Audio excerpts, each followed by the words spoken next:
En direct du plateau TV du salon Immotissimo à Lille Grand Palais, Immotissimo 2017 pour un moment important puisque nous allons maintenant remettre le prix Innov Immo 2017, le prix de l'innovation et de l'excellence. Bonsoir Sonia. Bonsoir.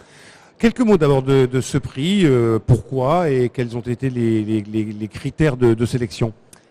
Alors, en tant qu'organisateur d'un salon comme Immotissimo, qui est quand même un grand rendez-vous régional, on a souhaité, via ce prix, saluer en fait la qualité des programmes qui sont présentés par nos exposants.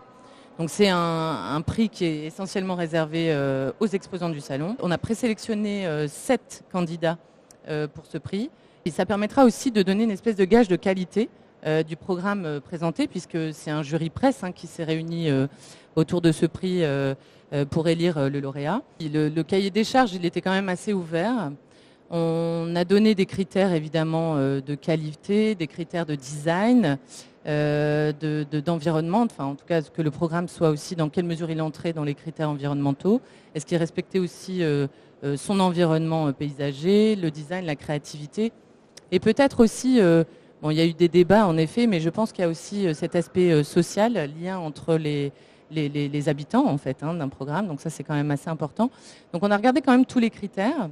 Alors il y avait des avis, vous étiez présents, il y avait des avis assez divergents, mais on avait autant des spécialistes avec des journalistes qui étaient vraiment, qui faisaient de la pige sur des journaux spécialisés. On avait la Lettre de la Pierre, on avait la Chronique du BTP, la Gazette Nord-Pas-de-Calais, qui sont des supports professionnels. Et puis on avait aussi des journalistes type La Voix du Nord, qui sont plus généralistes, plus grand public. Des radios aussi, donc c'est vrai que c'était assez varié et c'était intéressant parce que les points de vue divergeaient. Donc il y avait des points de vue d'experts, journalistes experts, et puis d'autres un peu plus généralistes qui ont vraiment, qui ont plutôt pensé le prix comme si eux l'achetaient.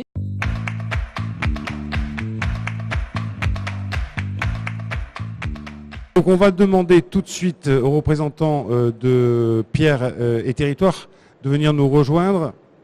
Monsieur Lapère, rebonjour. On était ensemble tout à l'heure.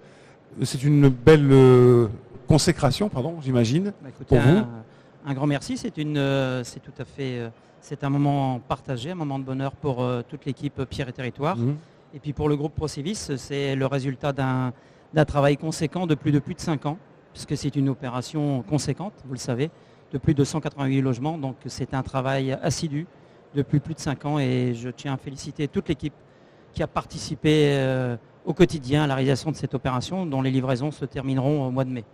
Alors c'était une ambition, parce que c'est pas évident, on est à Fives, juste à côté, on est là encore sur un site industriel, une ambition, mais une ambition partagée avec la communauté européenne de Lille, avec la ville de Lille, avec l'Agence nationale de renouvellement urbain. Vous pouvez m'en dire quelques mots sur effectivement ce travail un peu en partenariat ? Oui, c'est un travail en partenariat dont nous avons l'habitude. Cette opération Atome est une des opérations que nous avons montées et réalisées dans cet esprit-là, après Carré Orchestra, après les Costans. Nous sommes intervenus dans le même contexte et avec la même collaboration sur l'île Sud, par exemple. Donc ce sont des opérations que nous avons l'habitude de monter et de pratiquer et qui correspondent à notre ADN. Très bien. Alors je voudrais un peu qu'on creuse en quelques minutes ce qui a été finalement le diagnostic que vous avez fait sur ce territoire-là. Parce qu'il faut y aller. Il faut se dire, ok, on se lance dans ce projet, mais il faut quand même quelques certitudes.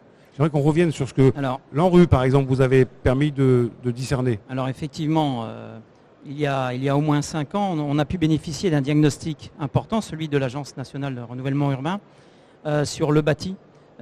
Puisque vous savez qu'à Fives, sur ce site-là, bien sûr, il y avait l'ancien collège Boris Vian, mais il y avait aussi beaucoup de courets qui a nécessité l'implication de l'établissement public foncier. Donc nous étions sur un site remarquable, mais sur un vrai projet d'aménagement, puisque le site est parfaitement irrigué par les stations de métro et aussi directement accessible par la VRU sur les différentes autoroutes et à 10 minutes de l'île Grand Palais de la gare TGV. On revoit les perspectives. C'est un projet qui a démarré quand ? Il y a longtemps. C'est un projet suite à un appel à candidature de la ville de Lille où Pierre et Territoire a été nommé lauréat en 2012. Donc, et maintenant, on est presque à la fin ? Presque à la fin, on va livrer les derniers logements d'ici un mois et demi, 2 mois.